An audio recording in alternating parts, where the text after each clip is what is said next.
Let's go to the city. Those simple words changed everything. Maya had grown up in a quiet village, surrounded by green fields, rivers, and endless skies. Every morning, she woke up to the sound of birds chirping and cows mooing in the distance. Life in the village was peaceful, slow, and predictable. But deep inside her heart, Maya felt a spark of curiosity for something more. She often watched buses pass by on the dusty road, filled with people heading toward the city. She imagined tall buildings touching the clouds, bright lights shining at night, and streets filled with opportunities. The city, to her, was a world of dreams. One afternoon, while sitting under the mango tree with her best friend Rafi, she finally said it aloud.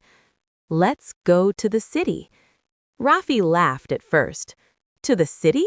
What would we even do there?" "Explore," Maya replied confidently.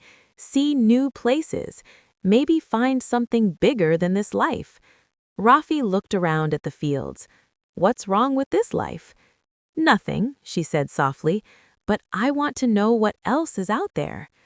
After days of discussion and convincing their families, they were finally allowed to visit the city for a week.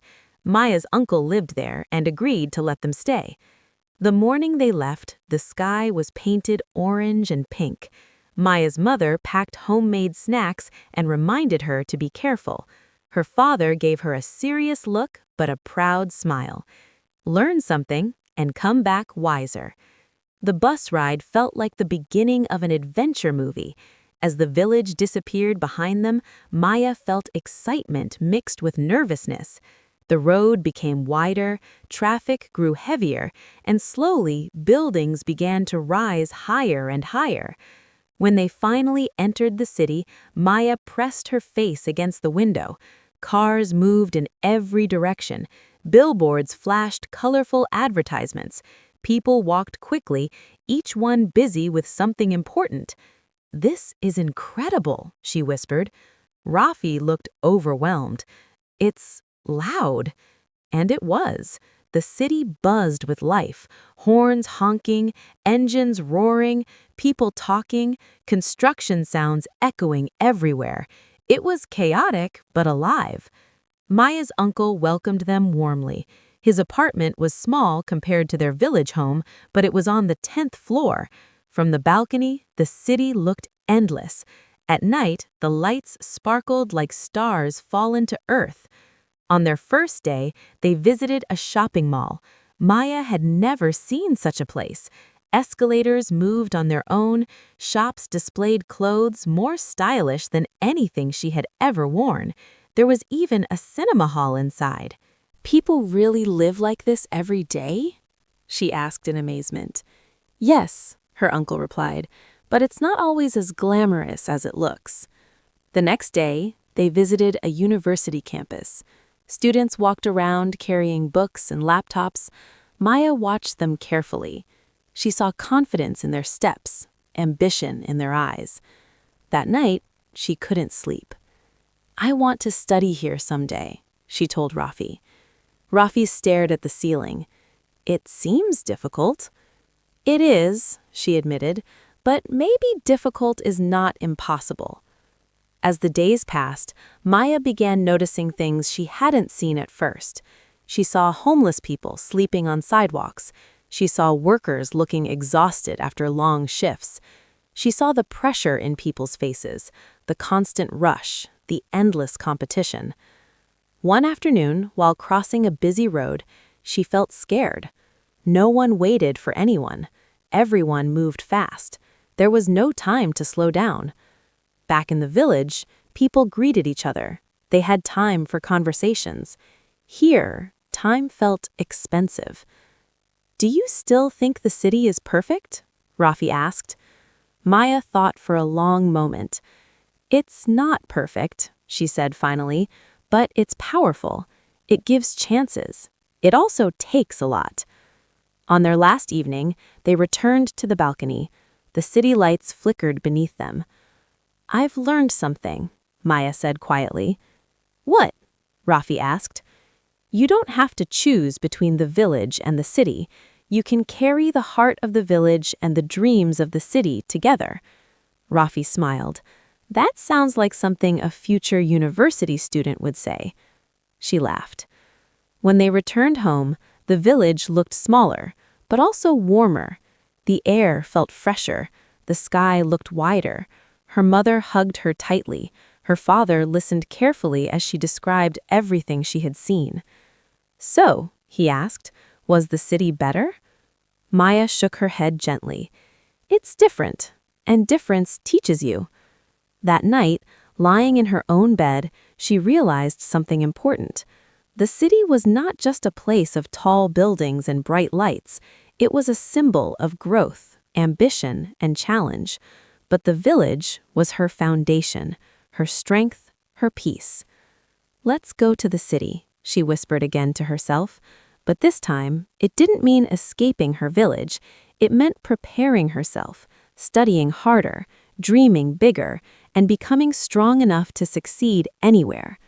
Because sometimes, going to the city is not about changing where you live. It's about changing who you become. And Maya knew one thing for sure. This was only the beginning of her journey. 2 years passed. The village was still the same. Green fields, soft sunsets, and quiet mornings. But Maya was no longer the same girl who once stared at buses with curiosity. She now had a clear goal. She wanted to study in the city. Every day after school, Maya studied under the same mango tree where she had once told Rafi, "Let's go to the city." But this time, those words were not just excitement, they were determination. While others rested, she practiced mathematics. While her friends chatted, she read English novels. She knew competition in the city would be fierce. She needed to be ready.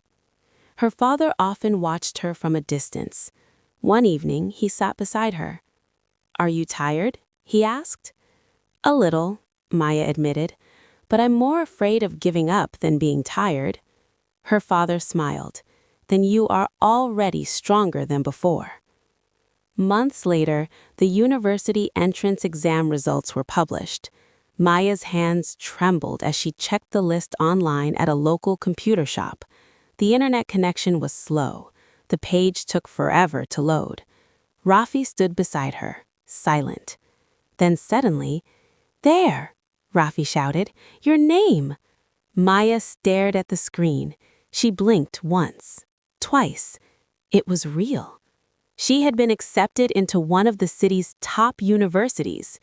Tears filled her eyes, not of fear this time, but of achievement.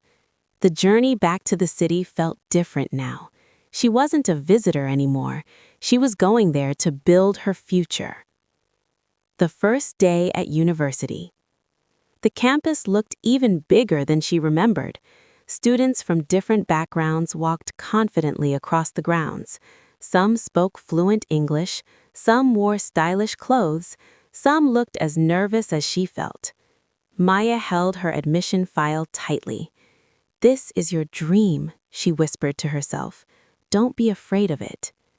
Her first class was overwhelming. The professor spoke quickly. Students asked sharp questions. Maya understood most of it, but not everything. For a moment, doubt entered her mind. Maybe I don't belong here. But then she remembered the village, the sacrifices, the late nights of studying, her father's proud smile. She straightened her back and started taking notes carefully. New friends, new challenges. City life as a student was not easy. She lived in a small hostel room shared with 2 other girls, Anika and Farah.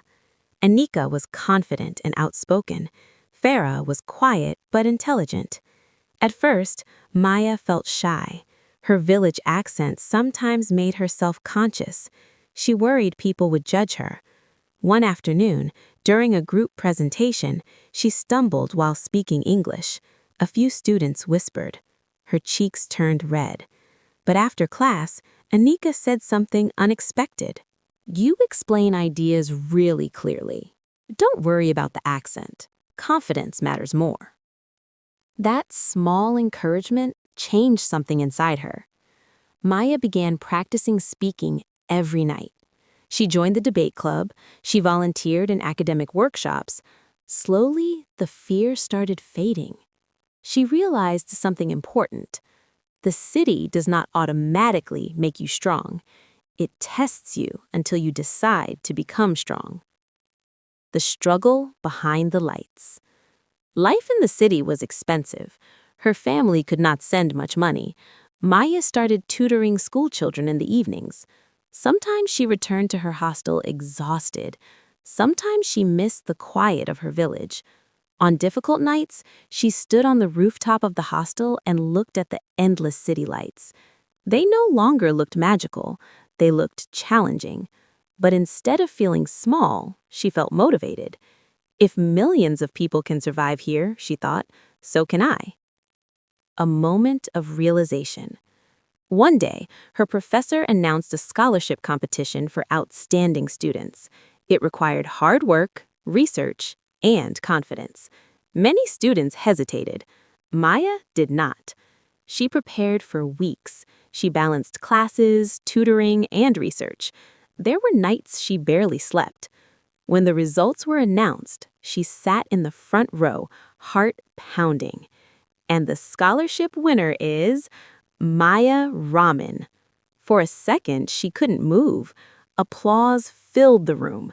As she walked to the stage, she remembered the mango tree, the dusty road, and the bus she once watched as a child. "Let's go to the city," she had said. And now she had not only come to the city, she had earned her place in it. That evening, she called her father. "I did it," she said, voice shaking with emotion. "I knew you would," he replied calmly, but she could hear the pride hidden in his voice.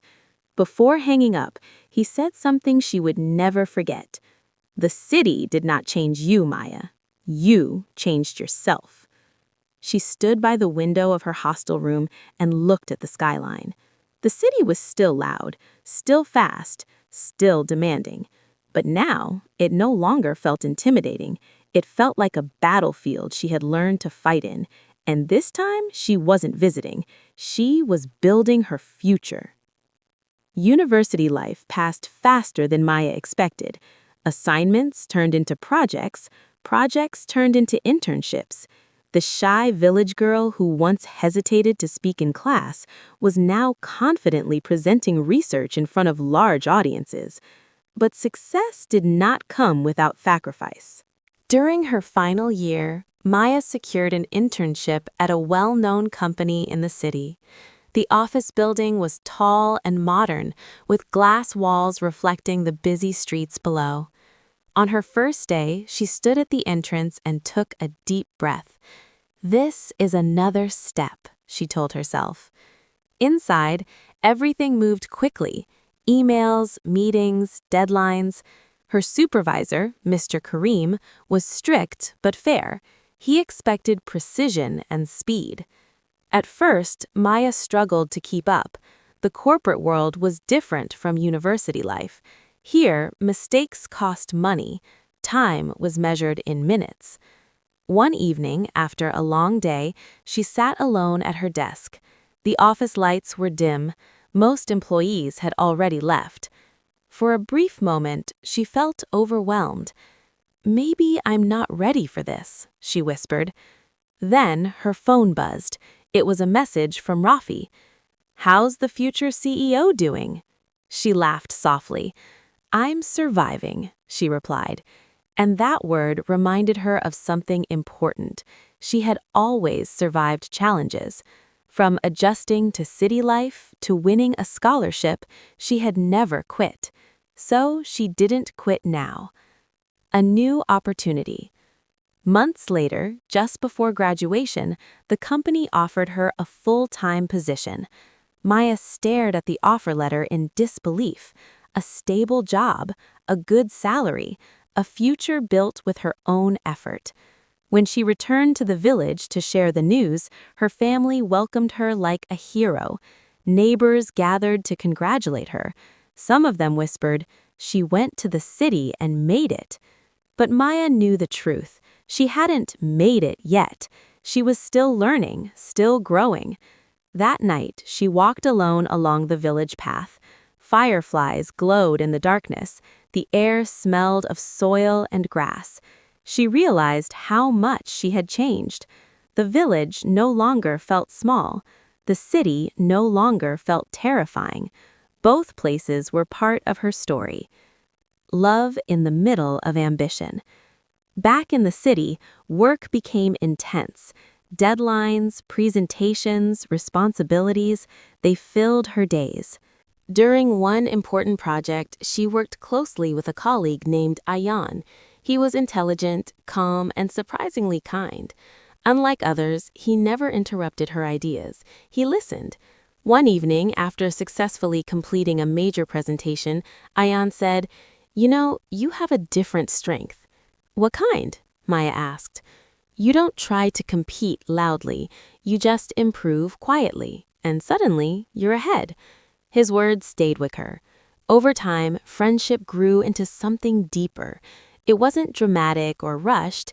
It was built slowly, through shared coffee breaks, late-night brainstorming sessions, and mutual respect.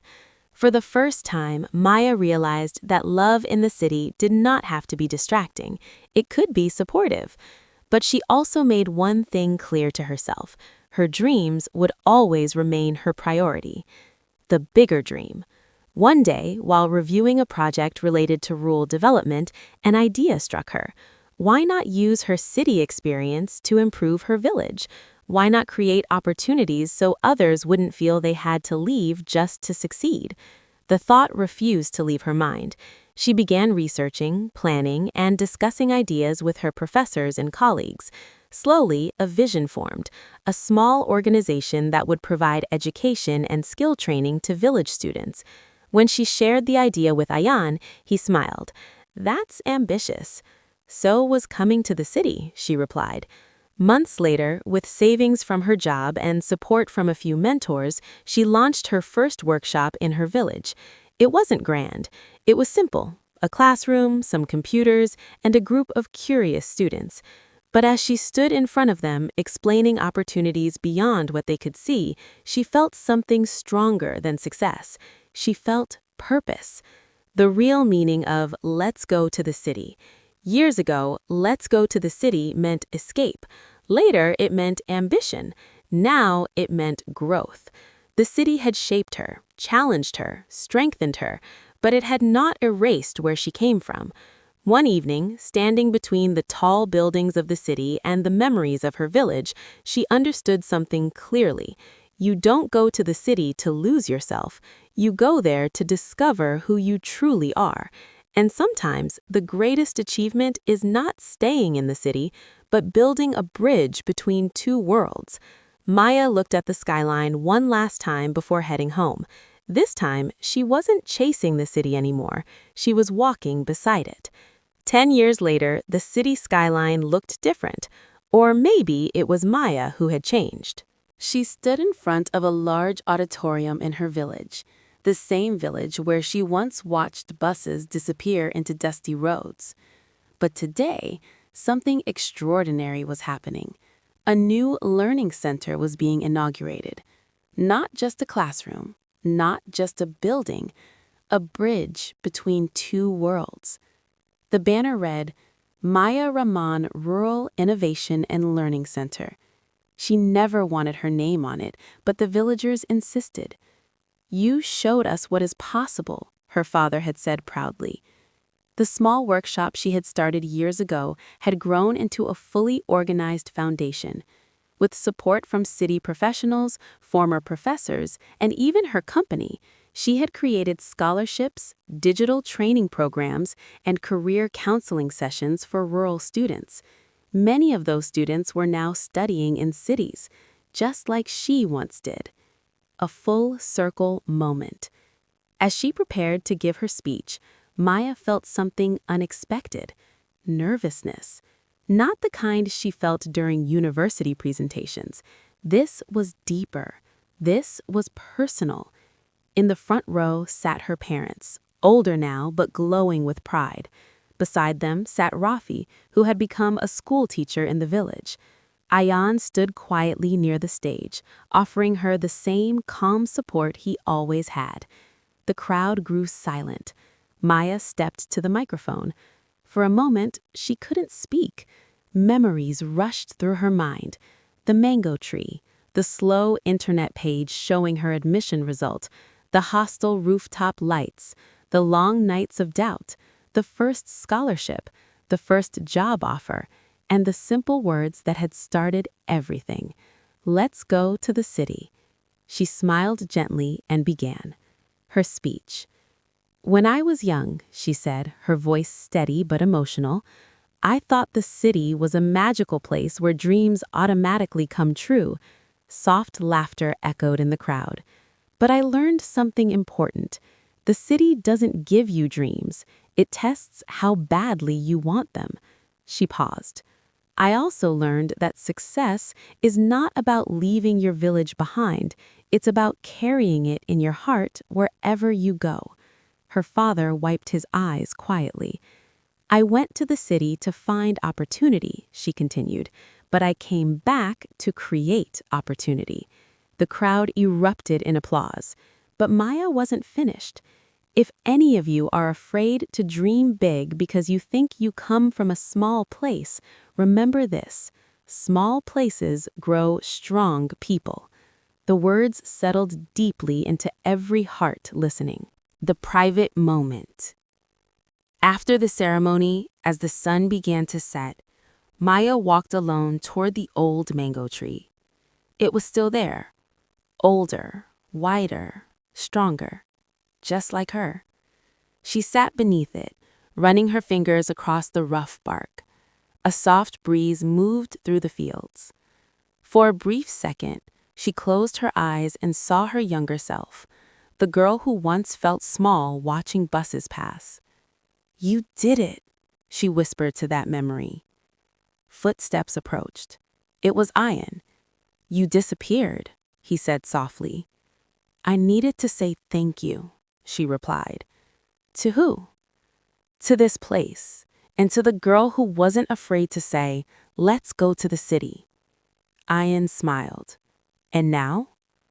Maya looked at the horizon, where village fields met the distant highway. "Now," she said, "I know something." "What?" Going to the city was never about buildings, jobs, or money. She stood up slowly. It was about becoming brave enough to return. The emotional realization. That night, the village sky was full of stars, brighter than any city light. Maya stood between two worlds she loved equally. The city had given her knowledge, the village had given her roots, and she finally understood. Dreams are not destinations, they are journeys that transform you. Years ago, "Let's go to the city" meant escape. Later, it meant ambition. Now, it meant courage. Courage to leave, courage to struggle, courage to succeed, and most importantly, courage to come home. As children laughed inside the new learning center, Maya felt tears slide down her cheeks. Not tears of sadness, not even tears of joy. They were tears of fulfillment. The girl who once chased the city had become the woman who connected it to her village.